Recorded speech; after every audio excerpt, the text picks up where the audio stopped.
de estos indicadores o estas conductas que a veces nosotros empezamos a asumirlas como mala conducta, como malcriado, como flojera, como que no pone de su parte, y sin embargo están relacionadas con alguna dificultad de aprendizaje. ¿Listo? Ese era el propósito de que veamos los videos y vamos a ir revisando nuestro tema. ¿Listo? Confírmenme, por favor, si es que observan. ¿Se ve todo?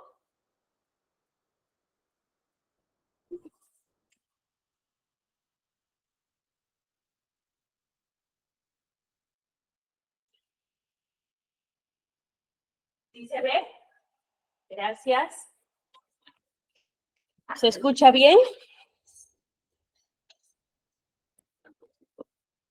Mi conexión está algo inestable, pero ya, perfecto. Se escucha y se ve bien.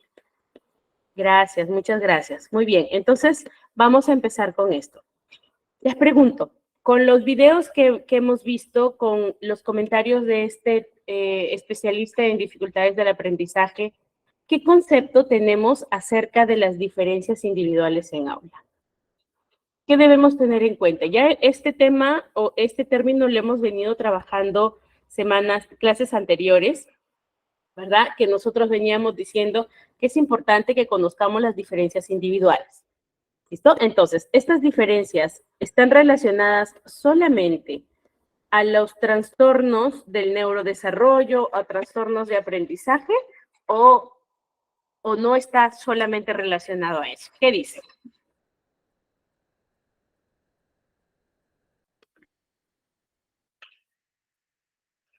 Sí, de hecho hay una evaluación. Ajá. Bien, Betsy. No necesariamente cuando hablamos de diferencias individuales nos referimos a que son este grupo de estudiantes que tienen un diagnóstico específico. Cuando hablamos de las diferencias, también debemos considerar a estos alumnos que aprenden distinto, que tienen distintos estilos de aprendizaje. ¿Listo? Sí, dentro de las diferencias, al menos en Perú, el SANE considera, ay, se me fue el nombre de la institución que emite los DNIs o los certificados de discapacidad. Entonces, el CONADIS. Entonces, cuando tienen los niños con su carnet de discapacidad, para que se les pueda incluir en la escuela básica regular como inclusión, solamente entran en 5 categorías, que es síndrome de Down, trastorno del espectro autista, dificultad visual, discapacidad motora, discapacidad auditiva. Solo esos cinco aspectos y se consideran como discapacidad. ¿Listo? Déficit de atención con hiperactividad, dislexia, dislalia, discalculia, cualquier dificultad del aprendizaje no se considera una discapacidad permanente. ¿Listo? Se les llama mayormente una condición. ¿Ok? Porque se va a ir mejorando. Muy bien. Entonces, vamos a ir revisando eso. Milagros dice, es importante observarlos. Sí, sí, es cierto, Milagro. Es importante observarlos para ver cómo es su desarrollo. Amy dice, hay que evaluarlos al comenzar. De hecho, al iniciar las clases se hace una lista de indicadores para ver cuál es su desarrollo, ¿no? Cómo es el juego, de acuerdo a la edad también. Cómo es el juego, el contacto social, cómo es su velocidad de procesamiento, de repente el lenguaje que tiene, el lenguaje adquirido. Entonces, se les va haciendo un como tipo tamizaje, digámosle así, pero es desde el enfoque pedagógico, ¿ok? Desde el enfoque pedagógico.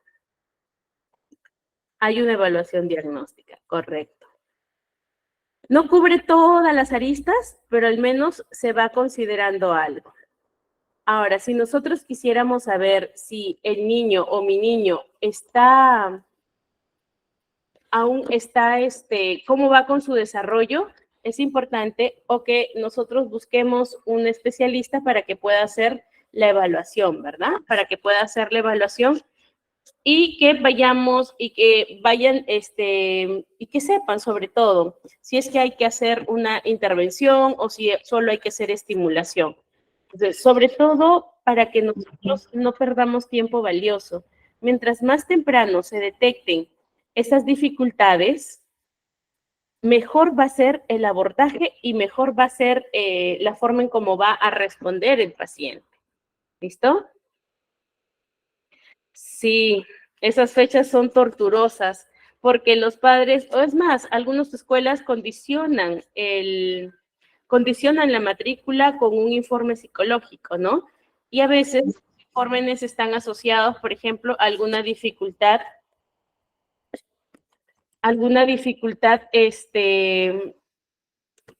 un ratito, por favor. Están relacionados a alguna dificultad que no involucra el neurodesarrollo, pero sí involucra de la manera conductual.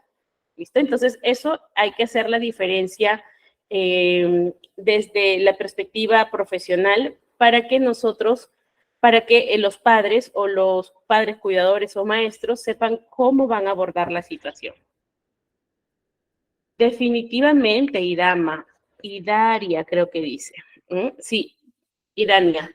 Definitivamente, nada se puede hacer si es que los padres no están involucrados en el desarrollo del niño, ¿no? Y ahí tenemos tres posturas. El padre que siempre está allí, que se involucra, que quiere potenciar las capacidades de su niño. El padre que no acepta los diagnósticos y que, así tipo papá de Ishan, que no quiere entender, que lo justifica como mala conducta, como que no es responsable, como que no tiene buenos hábitos de estudio. Y hay quienes saben, aceptan la condición, pero no tienen las posibilidades o los recursos para poder ayudar a los estudiantes, ¿no? Entonces, eso debemos considerar. Por eso es importante que nosotros tengamos en cuenta estas diferencias individuales dentro del aula. ¿Cuál va a ser la primera diferencia individual que vamos a tomar en cuenta? Los estilos de aprendizaje, ¿no? Los estilos de aprendizaje, y ya lo habíamos visto antes, los estilos de aprendizaje tienen que ver mucho si es que mi estudiante es más visual, es muy auditivo, muy de hacer, muy de moverse. Entonces, eso me va a dar a mí información valiosa para que yo pueda diversificar mi técnica, ¿ya? Para que yo pueda asegurarme que la motivación o que el alcance que tengo en mi clase llegue a todos, ¿ok? Y también poder diseñar estas estrategias o adaptarlas a la realidad que tengo dentro del aula. ¿Okay? Por eso es importante considerar los estilos de aprendizaje. ¿Qué más hay que tener en cuenta? ¿Cuáles son las aptitudes que tienen mis estudiantes y las habilidades? Estas aptitudes tienen que ver mucho cómo en parte impacta el rapport o la conexión que haya hecho el maestro con el estudiante. Pero el que yo conozca cuáles son sus habilidades y cuáles son las aptitudes, ¿ya? Las aptitudes de mis estudiantes, también me va a permitir que yo pueda colocar niveles dentro de las estrategias o las exigencias que hago para con los estudiantes. Entonces, ¿se acuerdan del concepto de la zona de desarrollo próximo? ¿Sí? ¿Se acuerdan del escalafón?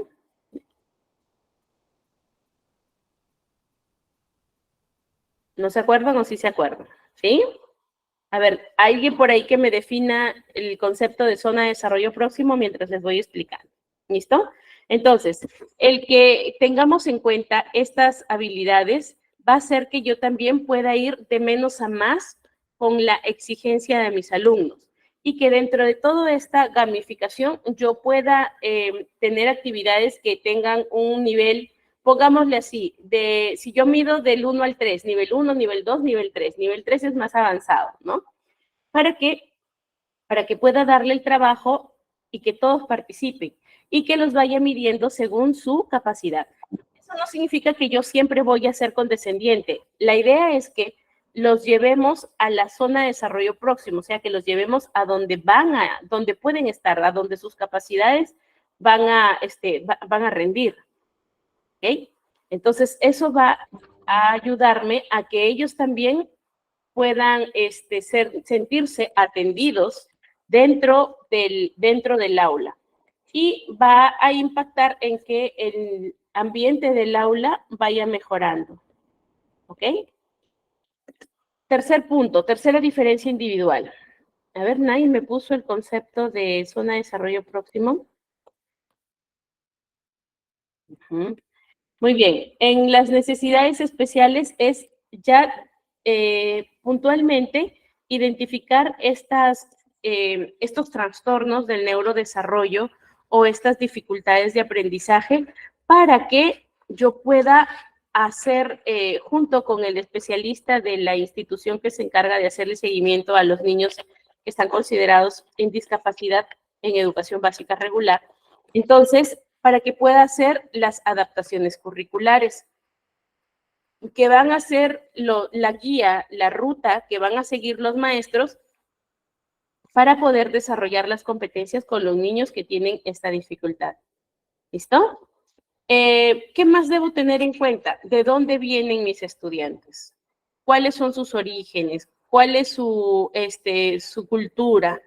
¿Por qué? Si yo de repente enseño en la parte de sierra, supongamos, estoy enseñando en la sierra, y yo digo a los chicos, si vamos al mall y queremos comprar una bebida de 8 onzas, nos dicen, por 2 onzas, por 3 soles más, te puedes llevar un vaso de 10 onzas, ¿no? Y los chicos se van a mirar, ¿qué es un mall? ¿Qué vasos? ¿Qué gaseosa? ¿No? Entonces, hay que entender cuál es el antecedente cultural, dónde estoy, qué hay dentro de su entorno, para que yo pueda hacer los ejercicios o las referencias y que éstas tengan cabida, se puedan entender. ¿Listo? ¿Hasta aquí vamos bien?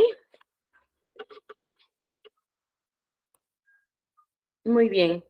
¿Qué más debemos tener en cuenta? ¿Cuáles son las características de personalidad del estudiante? ¿Qué lo motiva? ¿Qué lo mueve? Yo recuerdo mucho que unos compañeros, así como ustedes en un curso anterior, me decían, tengo un estudiante que me dice que no está motivado, que viene aquí solo porque tiene que venir. Es desafiante, interrumpe a los demás compañeros, ¿no? Y es completamente desafiante, no sigue instrucciones. Y le decía yo, ¿has buscado la forma en cómo abordarlo junto con psicopedagogía? Decía, no, porque ese chico es un malcriado, ¿no? Le pega a todos. Y ahí fue cuando yo le decía, no justifiquemos o no etiquetemos, porque les había puesto este video de Estrellas en la Tierra, y le decía, supongamos que esto es verdad. ¿Qué pasa cuando los alumnos llegan a un ambiente donde ya hay un juicio, donde ya hay una etiqueta y no se dan el trabajo o no se dan el tiempo de poder entender a la persona? O sea, están mirando el diagnóstico o están mirando la conducta, la enfermedad, digámoslo así, pero no están mirando a la persona. Entonces, eso es importante que nosotros no perdamos de vista.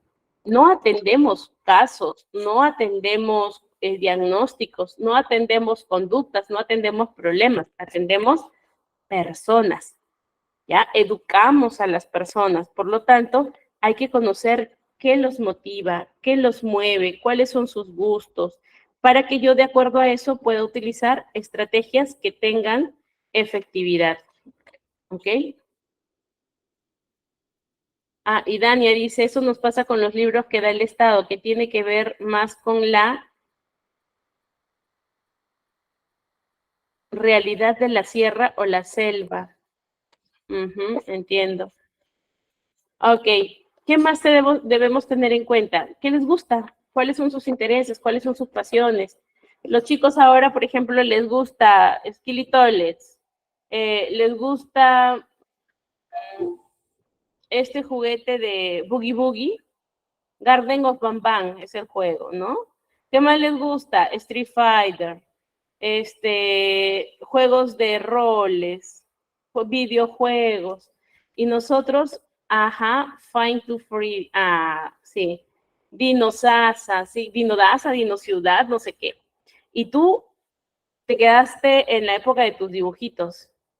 Entonces, ¿cómo pretendemos entender a los chicos si es que no no consumimos lo que ellos consumen, ¿no? Yo les cuento una experiencia en el instituto. Les enseñaba a 7 chicos que eran bastante hábiles, pero se habían acostumbrado a que habían algunos maestros que mientras menos hicieran, mejor para ellos, ¿no? Y yo les decía, pero muchachos, o sea, llegaban tarde a clase, ya no los dejaba entrar, y decía, chicos, ustedes pagan por un servicio, ¿cómo es posible que se alegren porque no les enseñen? No, que no sé cuánto. Y le digo, ya, ok, esta clase la vamos a usar para conocer qué les gustan a ustedes. ¿Qué quieren ver? ¿Qué quieren jugar? Y me decían, vamos a ver videos de fútbol, vamos a ver videos de preguntas capciosas, y así cada uno fue dando sus intereses.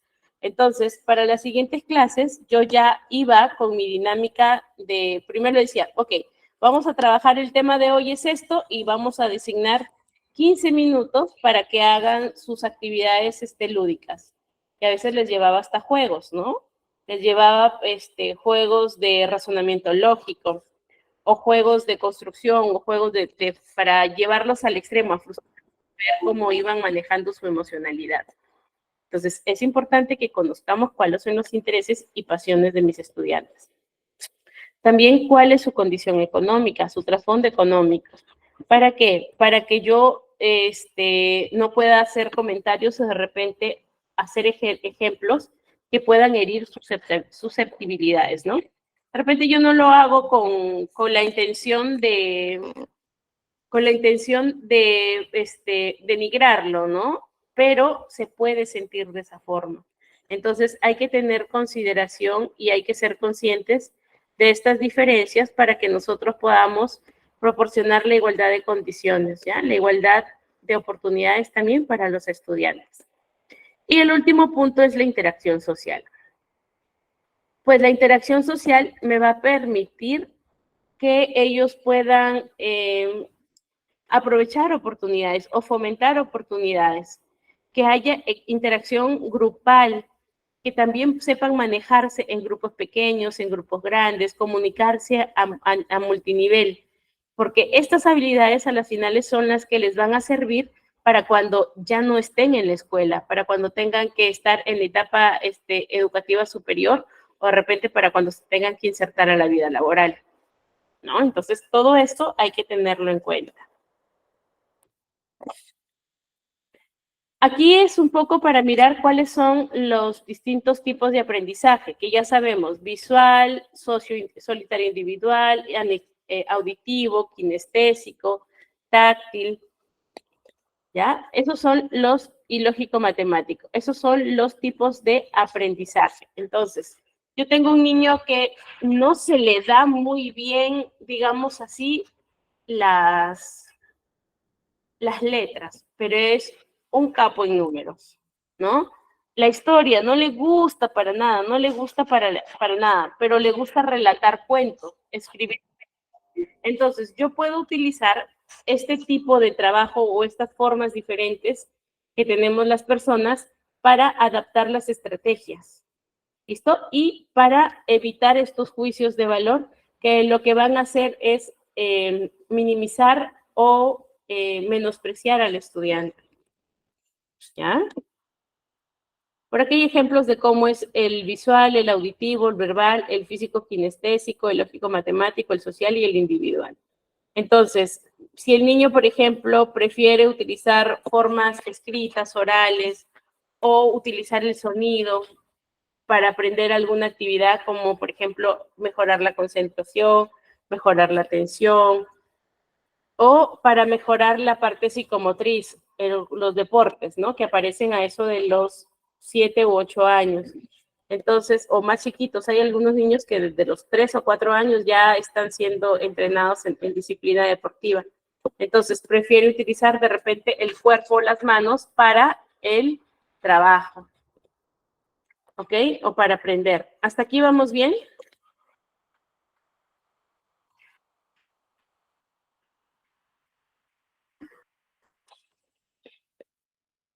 Bien. Sí, Jenny, correcto. Ese es el concepto de la zona de desarrollo próximo, un concepto de Vygotsky. Es ¿dónde está lo que es? ¿Dónde puede llegar las capacidades que puede desarrollar con instrucción adulta o más capacitada? Bien. Las inteligencias múltiples es un concepto del psicólogo Howard Gardner en 1983 que tiene sus detractores. La teoría, la teoría tiene sus detractores, pero ha sido una teoría que ha estado bien difundida. En verdad estoy activa desde las 4 de la mañana, así que ya llevo 12 horas sin descanso aquí. Que esta teoría comienza a difundirse muy rápido y cambia un poco el paradigma de la educación, ¿no? Antes de en el Perú al menos, antes de la década del 90, la educación era más de maestro-alumno, maestro habla, alumno escucha, casi no experimenta, poco se le da, poca presencia se le da a las actividades artísticas, más se enfoca en el desarrollo de capacidades intelectuales como la lógica, la matemática, la ciencia, la literatura, ¿no? El lenguaje, y las demás áreas no se tenían en cuenta. Entonces, Gardner, con su teoría de las inteligencias múltiples, rompe un poco, ayuda a romper un poco ese esquema, ¿ya? Y comienza a hablar acerca de que hay múltiples inteligencias. Él propone 7 al inicio, 7 inteligencias, ya con el tiempo ha ido incrementando inteligencias, y las que propone es, por ejemplo, la sinestésica corporal, que se refiere al movimiento o a la expresión corporal, o al transmitir mensajes y emociones a través del uso del cuerpo. La lingüística, que tiene que ver con el habla, el uso del signo lingüístico, la visual espacial, lo de los espacios, el desarrollo o la conciencia corporal en el movimiento de esos espacios, ¿ya? La musical es el don que se tiene hacia la musicalidad. También la naturalista, que es la sensibilidad por la naturaleza, la interpersonal, que es estas capacidades que tiene la persona de hacer introspección, de hacer autoanálisis, la interpersonal, que es las conexiones o la facilidad que se le da a la persona para poder entablar relaciones con otras personas, ¿ya? Y la última inteligencia es la lógica matemática. Entonces, Howard Gardner habla de que estas inteligencias, no es que se manifieste solo una, se pueden manifestar en una combinación única también. Es decir, que podemos tener distintas inteligencias trabajando al mismo tiempo o en el mismo individuo, ¿ya? Y esto ofrece, pues, oportunidades para que podamos desarrollar y aplicar distintas habilidades. ¿Ok? Hasta aquí. Yo recuerdo mucho como en la década del 2005, en Perú, en Huamachuco, unos extranjeros italianos habían traído el modelo de una escuela en Italia para aplicarlo acá. Y era una escuela que es tipo los modelos de los colegios ahora, como el Innove School, el Future School, que es todas las actividades en el colegio, actividades que tengan bastante relación con lo experimental, con la experiencia, el que los chicos puedan hacer ellos mismos, formar el conocimiento que tiene que ver con el autoaprendizaje y con la participación colaborativa. Entonces, estos modelos se basan en otros modelos de escuelas en otros países que han tratado de implementar y que funciona, ¿no? Porque en escuelas normales a los chicos salen de la escuela y salen con más trabajo. Entonces, no le damos tampoco espacio para el esparcimiento y es importante. Dentro del desarrollo cognitivo está involucrado el desarrollo psicomotor y el desarrollo afectivo. Entonces, el desarrollo psicomotor, el desarrollo afectivo va a afectar indirectamente a lo que es el aprendizaje o el desarrollo de las facultades cognitivas. Entonces, por eso es importante que nosotros incluyamos dentro de la enseñanza actividades lúdicas o juegos, juego de roles, actividades motrices para poder mejorar la calidad del contenido que nosotros brindamos. ¿Ya? Ok. ¿Qué más tenemos que ir conociendo? Por aquí les he puesto algunas técnicas de estudio que están pensadas para trabajar con estos chicos que tienen diferente forma de aprender. ¿Listo? Vamos a darle una ojeadita y vamos a mirar unas cuantas. ¿Ok? Muy bien. Por ejemplo, nosotros, ¿cómo estudiamos? ¿No? ¿Cómo estudian ustedes? ¿Qué utilizan? ¿Qué recurso utilizan para poder aprender o estudiar una información?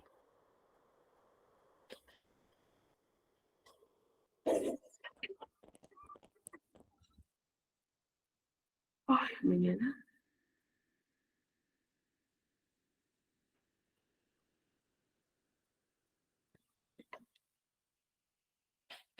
¿Nada?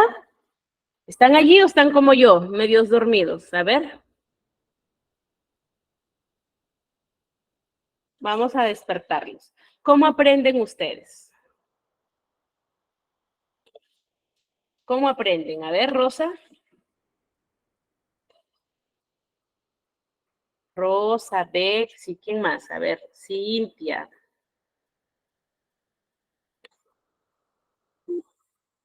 Con dinámica, ¿qué más? Mapas, resúmenes.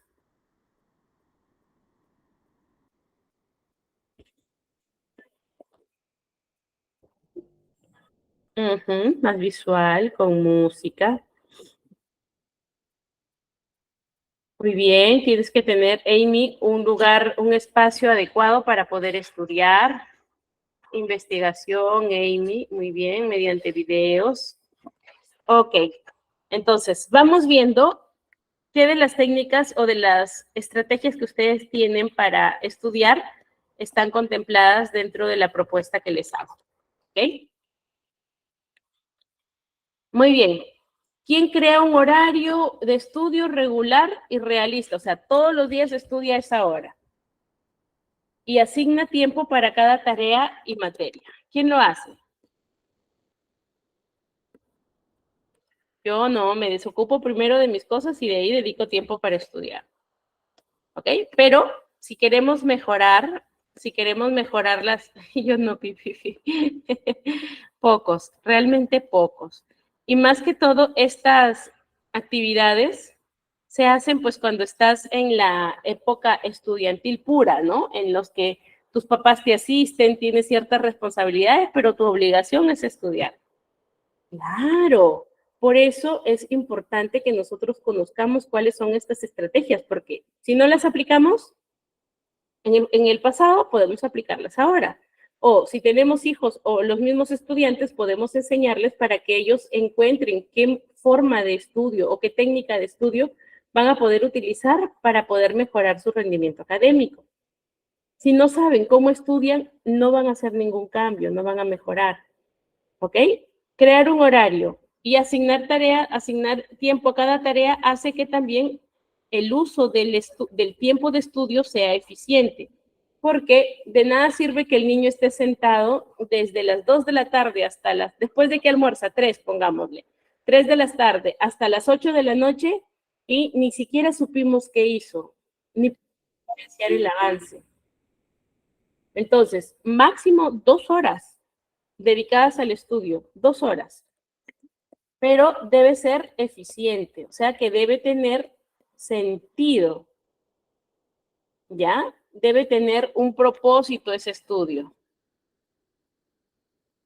Hay varias personas que quieren unirse, dice, a ver. ¿Ya? Hasta aquí vamos entendiendo. Ok. ¿Qué otra estrategia tenemos? La toma de apuntes. Por ejemplo, para mí, esa estrategia me sirve mucho. Yo tomo apuntes, leo algo, siempre estoy apuntando, y luego repaso, y luego converso de lo que estoy aprendiendo. solita a veces, solita con mi perrita o me grabo audios, pero esa es mi forma de estudiar. Utilizo la toma de apuntes que están organizados en 3 espacios. Lo que dice específicamente el texto, los puntos que son resaltantes para mí a la margen derecha y abajo el resumen o conceptos o deducciones que yo hago. Entonces, con eso, por ejemplo, en la parte de abajo, cuando yo ya pongo el concepto, es cuando hago mi repaso. Entonces, eso es importante, que tengas también un orden, un propósito de qué es lo que estás estudiando y cómo, ¿okay? Y que repases. También podemos utilizar la técnica de esquemas o mapas conceptuales, que es lo que la mayoría de ustedes me decían, ¿no? Yo hago mapas, yo hago esquemas, yo clasifico por color. Hay quienes, por ejemplo, utilizan el sistema de colores, rojo, amarillo y azul, ¿no? Rojo lo que no sabe, amarillo lo que está en proceso, o verde y azul lo que ha logrado. Entonces, tú ves un cuaderno donde está pintado de rojo, significa que hay que darle más punche a eso porque es algo que no manejas. Si está pintado de azul, ya lo sabes. Si está pintado de amarillo, entonces está en progreso. ¿Ok? Entonces, eso también hace, si nosotros somos más visuales aprendiendo, entonces eso también nos va a ayudar a que podamos asumir un método de estudio. El uso de memotécnicos que nos ayuda a recordar información o asociar datos de información. El organizar grupos de estudio, el que podamos revisar información para que podamos facilitar su comprensión y recuerdo también es dable, o utilizar o agrupar conceptos similares y hacer conexiones entre ellos, ¿no? Por ejemplo, las teorías. Yo ya ahora de tanto enseñar digo, esta teoría con la de acá, y es tan natural, antes tenía que ponerme a pensar, ¿no? Es decir, ¿cuál era? A ver, ¿en qué se parece la teoría del desarrollo cognitivo de Piaget con la teoría de Vygotsky, ¿no? De la teoría sociocultural? ¿Cuál será la similitud que tienen? Antes ni idea, pero ahora ya como estudio, repaso, yo ya sé cuáles son esas diferencias. Y se me hace mucho más sencillo, por ejemplo, deducir o agrupar conceptos. ¿Listo? Entonces, los memotecnios ayudan mucho. También el que nosotros agrupemos con información que es parecida, como cuando categorizamos, ¿no? Por ejemplo, yo digo artículos de limpieza y comienzo a categorizar. ¿Cuáles son los artículos de limpieza? Utensilios de cocina, así lo mismo, yo empiezo a agrupar información. Entonces, organizo en categorías o temas relacionados para que se me facilite la comprensión. ¿Qué hago también? Uso de recursos visuales, gráficos, fotos, escribo, hago esquemas, ¿ya? Otro es enseñarle a otras personas, y esto no hay mejor recurso que este. Dice, el que enseña aprende doble. ¿Ok? El que enseña aprende doble. Entonces, mientras más enseñe, ya más aprendo. ¿Ok? ¿Qué más? ¿Qué otra técnica puedo utilizar? Está el descanso. Técnica del descanso. A todos les va a gustar esa técnica. Pero lo que habla de la técnica del descanso y el cuidado personal es más que todo que dentro de la... Perdón. Que dentro de la rutina que tenga yo para estudiar, debo considerar también tiempo para poder descansar, ¿ok?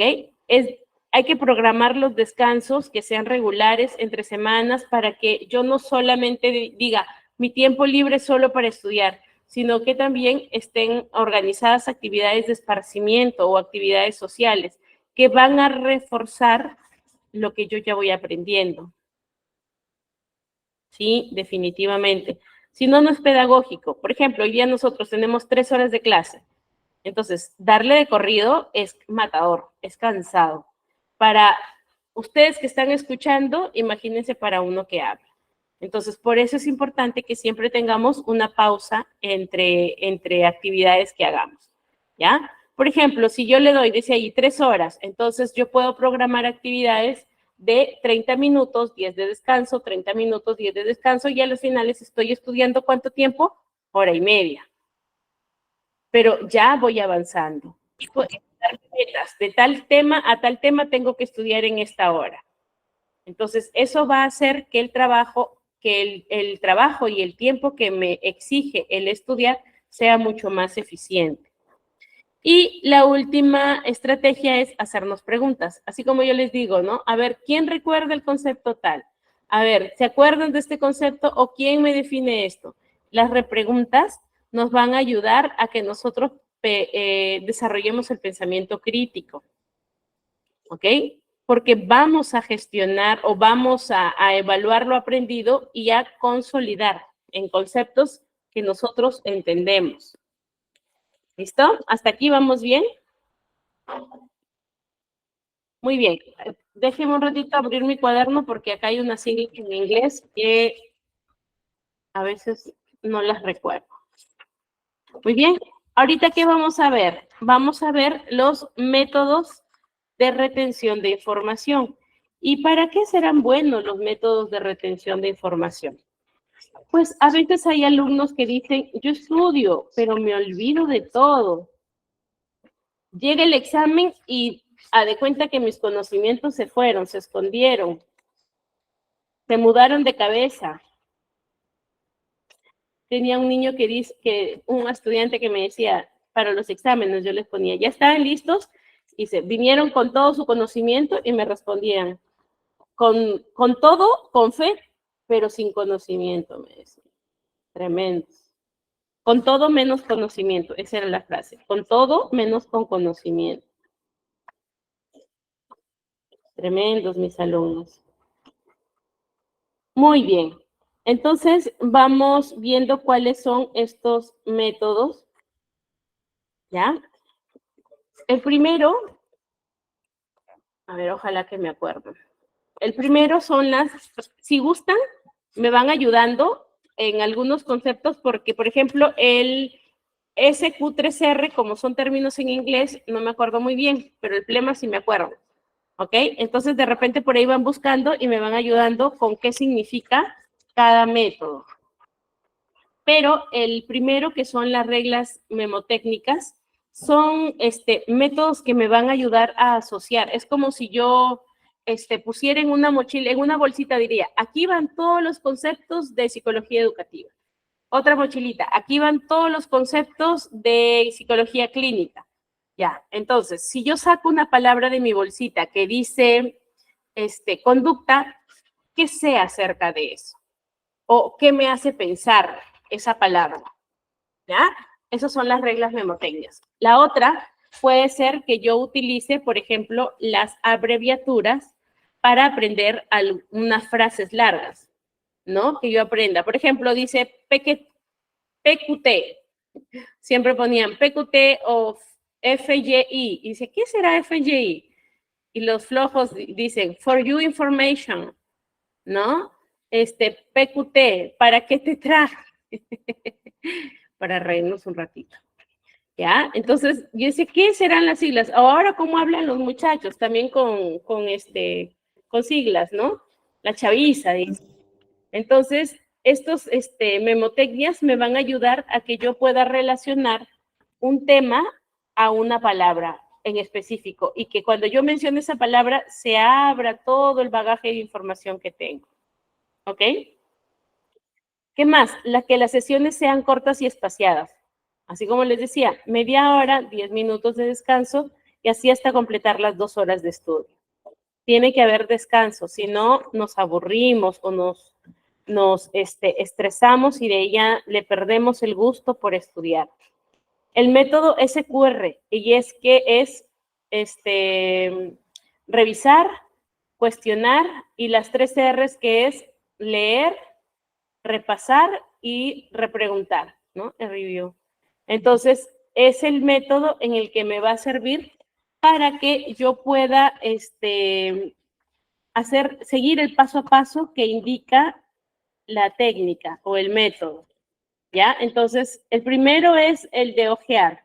¿qué ojeo? Ojeo el material que tengo, verifico si es que por ahí hay algo que me interese. Ese es el ojear.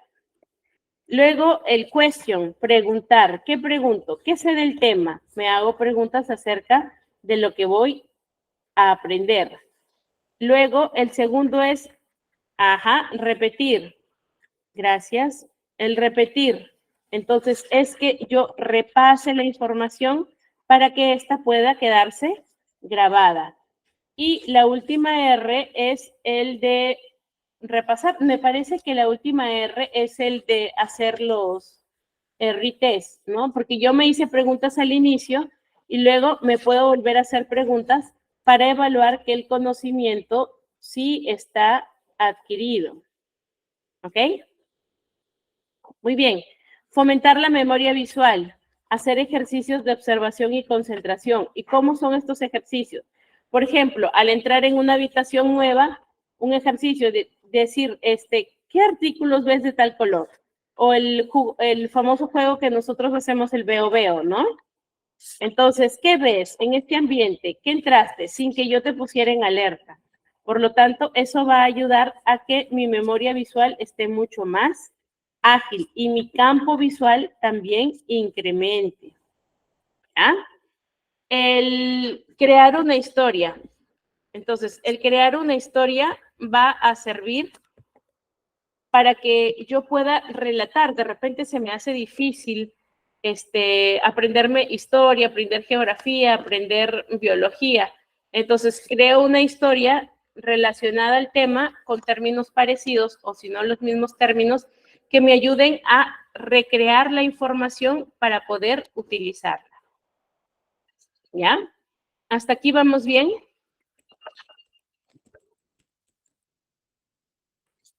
¿Sí? Muy bien. Ahora, el método PLEMA. ¿Qué es el método PLEMA? ¿Ya? El método PLEMA es P de prelectura o el ojeo, que le digo yo, la L de lectura, la E de esquema, M de memorización y la A de autoevaluación. Entonces, prelectura y lectura la prelectura es lo que yo ojeo del libro.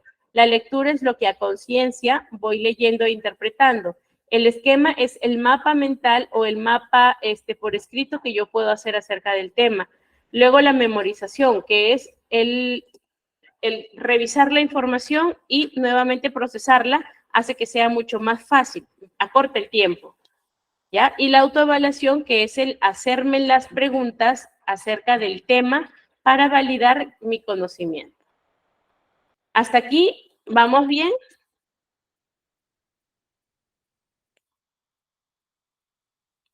¿Sí? Están muy callados hoy. ¿Por qué están muy callados? ¿Qué relación tiene el aprendizaje y la memoria? Pues mucha. El aprendizaje es la adquisición de nueva información. ¿Y solo información? No. También está relacionada. No podemos prender el micro, está bloqueado. Oh, lo siento. Pero pueden escribir. Ya. La memoria también está relacionada a que se puedan desarrollar habilidades o comportamientos y mejorar la comprensión a partir de la experiencia, la observación. Entonces, el aprendizaje es el primer paso para que se produzca el ingreso de información al cerebro. En la memoria es donde el cerebro va a almacenar la información, ¿ya? Que ya previamente hemos adquirido. Entonces, va a almacenar la información y luego va a recuperarla. Y el proceso de recuperación de información, ¿cómo se llama? ¿Recuerdan?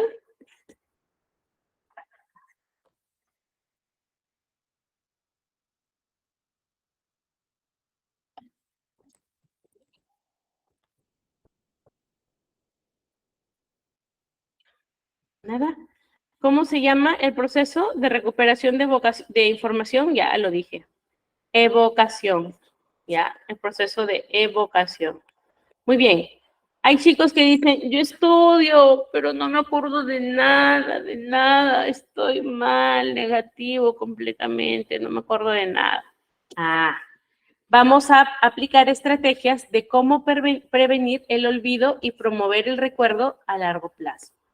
Hay que tener en cuenta, primero, que hay que hacer la conceptualización del tema, de la información que voy a procesar, adaptarla a mi realidad o a mi vivencia, ¿ya? Mientras más la lleve yo a mi vivencia, menos la aleje de la teoría y más la lleve a mi vivencia y luego nuevamente repase la teoría, va a hacer que lo aprenda.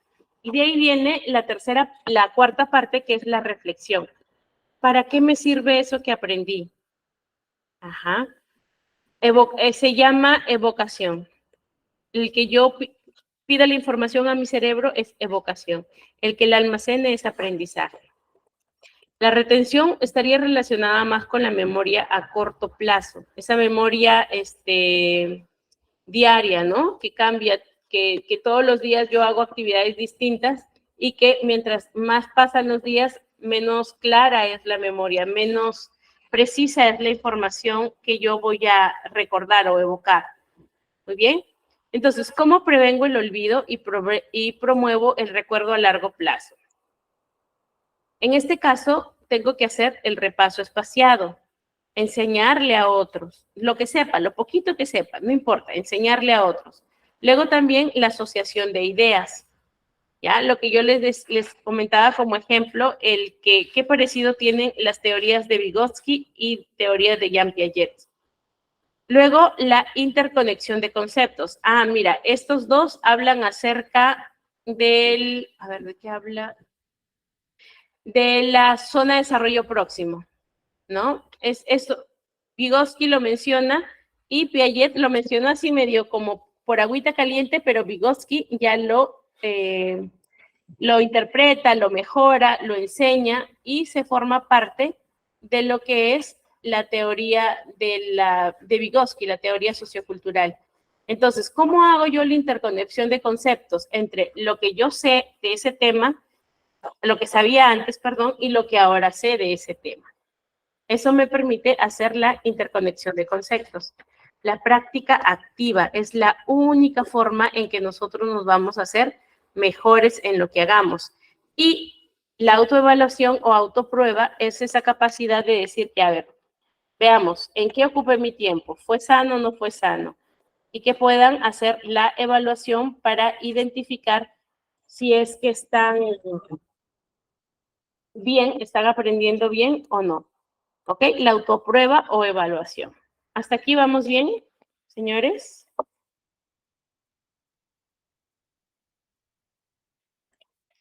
¿Sí? Perfecto. Quería que nos quedara tiempo para poder platicar un poquito de lo que habíamos visto en los videos. ¿Bien? Ok. ¿Qué entendemos de la historia del autismo? A ver, fue el primer video que vimos del autismo. ¿Cuáles eran las características o cómo es que yo podía identificar que había una dificultad o una anormalidad en el crecimiento del niño?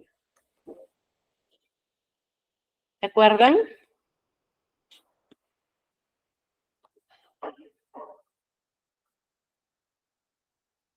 Sonreía, hacía contacto visual.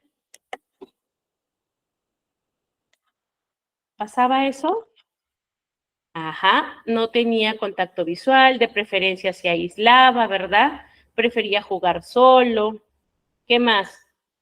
¿Qué más decía el video que había? ¿Había destreza motora o había torpeza? Ajá, no hacía gestos, conductas estereotipadas, balanceo, retraso en el lenguaje, ¿verdad?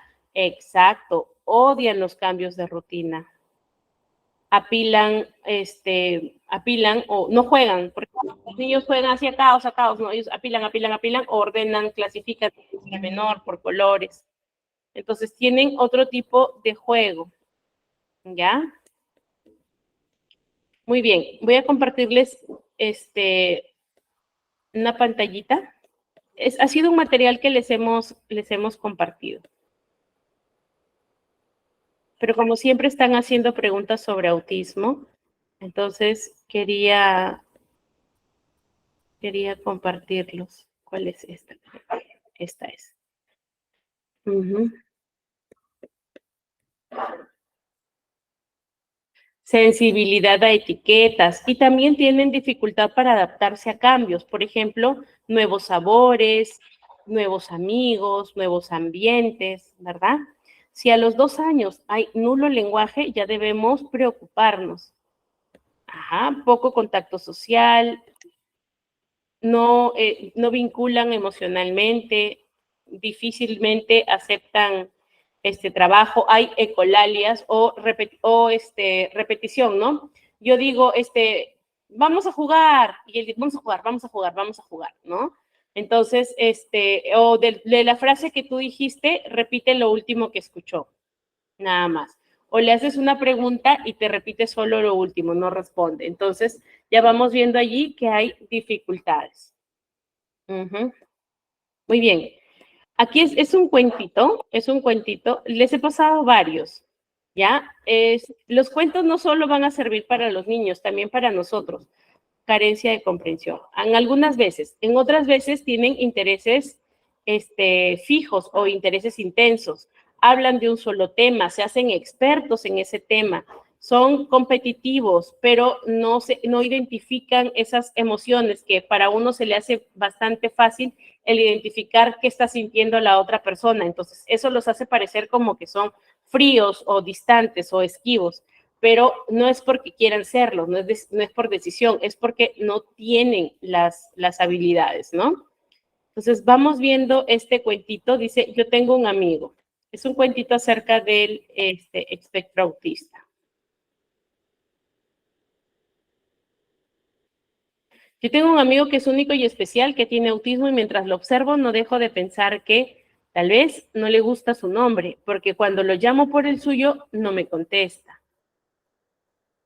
Aletea como un pajarito que se dispone a emprender vuelo. Ahí ya nos está hablando de estereotipias. ¿Qué más dice? Es un piloto de carreras en vista de que suele pasar por la misma pista de ida y vuelta, misma rutina, ¿verdad? Cuando lo veo caminar de puntitas, pienso que sería un gran bailarín de ballet, y hay una característica física. ¿Qué más? Creo que le comió la lengua el ratón, dado que casi no habla o tiene dificultades para hacerlo. Poco uso del lenguaje. Dice, es un cachorrito, ya que no le gustan los sonidos fuertes como a los perritos. Entonces, sensibilidad auditiva, sensibilidad en los sentidos, ¿no? A veces visual, auditiva, gustativa, olfativa y en texturas, ¿ya? Del tacto. Para él posiblemente las miradas son como el agua y el aceite, lo supongo, cuando evita el contacto de los ojos. ¿Qué más? Dice, quizás los sentimientos de otras personas tienen un idioma diferente al suyo, porque en ocasiones no los puede comprender. Entonces, no empatiza, ¿verdad? No conecta emocionalmente con otras personas. Y dice, es muy ordenado. Entonces, ahí ya vamos viendo que tiene, que clasifica, ¿cierto? Yo tengo un compañero que dice, yo de niñito jugaba solito, no me gustaba jugar con otras personas y todo clasificaba, ordenaba. Verdes, verdes, verdes, amarillos, amarillos, de mayor a menor, grande a chiquito, siempre ordenaba. Y yo le decía, de repente ha sido autista. Y yo, hasta la prueba, pues. Me dice, pero ya estoy adaptado. Le digo, es que el autismo, a veces en nuestra época era como que eran incomprendidos, ¿no? Entonces, puede que tenga rasgos, pero no que tenga la condición. Pero eso significa que si tuviera hijos, es muy probable que los hijos puedan heredar esa condición. Y lo veíamos en el video también de Plaxi, ¿no? Decía, ¿cuál es la condiciones que se dan para que se pueda generar, para que el niño pueda adquirir trastorno de espectro autista? No dan con la falla, no identifican, pero sí aducen que puede ser un factor genético. También exposiciones a tóxicos, pero más que todo un factor genético, ¿verdad? Si se observa con un solo objeto. Es interés intenso. Entonces ahí vamos viendo y le digo yo, sería bueno que descartes si es que quieres tener familia en el futuro, porque la probabilidad es más alta de que si hay conductas así en tu infancia, es muy probable que existan rasgos, pero que no se hayan desarrollado y que en tu siguiente generación pues sí se presenten, ¿no? Por eso es que ahora hay un montón de casos de diagnósticos de trastorno del espectro autista. Muchísimos, muchísimos. ¿No? Yo antes pensaba, digo, ya a todos les ponen autistas, pero en realidad sí hay muchísimos casos de trastornos del neurodesarrollo. Dice, puede que se convierta en un gran fotógrafo ya que aprende mejor a través de imágenes. Lo estructurado les funciona, lo no estructurado, lo imaginativo, no hay forma, no lo imaginan, no mienten, no saben, no conocen, no identifican como le decimos nosotros, el tercer sentido, ¿no? O de doble sentido. Muy bien, entonces, ¿qué más dice? Le gustan los dinosaurios, probablemente sea paleontólogo, tiene interés intenso. Y es como un grabador de voz, dice, ocasionalmente escucho que repite lo mismo. Cuando otras personas no lo conocen y miran su expresión, expresa que está en su mundo. Entonces suelo imaginármelo con un traje de astronauta, ¿no? Entonces se aísla, se pierde, se disocia de la realidad. Bien, y lo último que dice es que, aunque él no lo sabe, porque incluso en ocasiones evita jugar conmigo, es y será mi mejor amigo. ¿Listo? Entonces, es un cuentito que nos va indicando cuáles son las características, ¿ya? Las características, no entienden el sarcasmo, sí, es lógico, no entienden, ¿no? Las características, por ejemplo, el que los saquemos de su zona de confort les genera mucho disturbio y que utilizan para compensarse el movimiento, por eso el balanceo, ¿ya? No sé si ustedes alguna vez han oído de Inés Temple.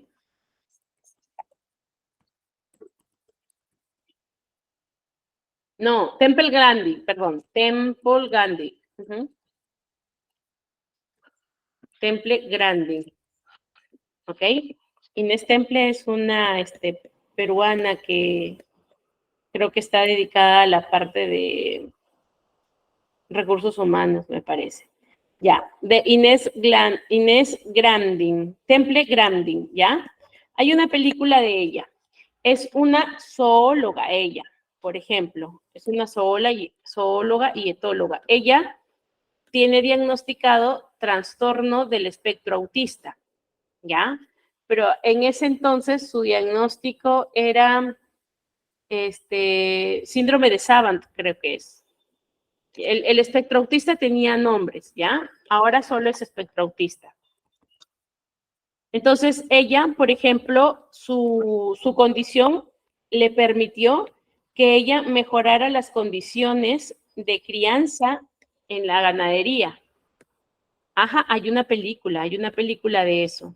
Ha ganado premios Nobel y es autista. Entonces, ¿cómo es que puede hablar en público, enfrentar situaciones así, entender a la gente? Porque son habilidades que se pueden entrenar. Nos cuesta tiempo para que se pueden adaptar sobre todo. ¿Ya? Muy bien. Se llama así, Temple Grandi. Temple Grandi. Sí. Ahí. ¿Listo? Muy bien. No se vayan a desconectar. Hasta aquí hemos acabado nuestra clase respecto a diferencias individuales. No se vayan, por favor. Nos conectamos, o sea, volvemos a clase a las 6 de la tarde. ¿Listo? Roxana. Sí, licenciada. A las 6 de la tarde nuevamente comenzamos. Yo les voy a compartir el enlace para el grupo para hacerles acordar, no se preocupen. Listo, entonces nos estamos viendo a las 6, ¿ya? Para jugar un ratito más. ¿Ok? Ya nos vemos, chao.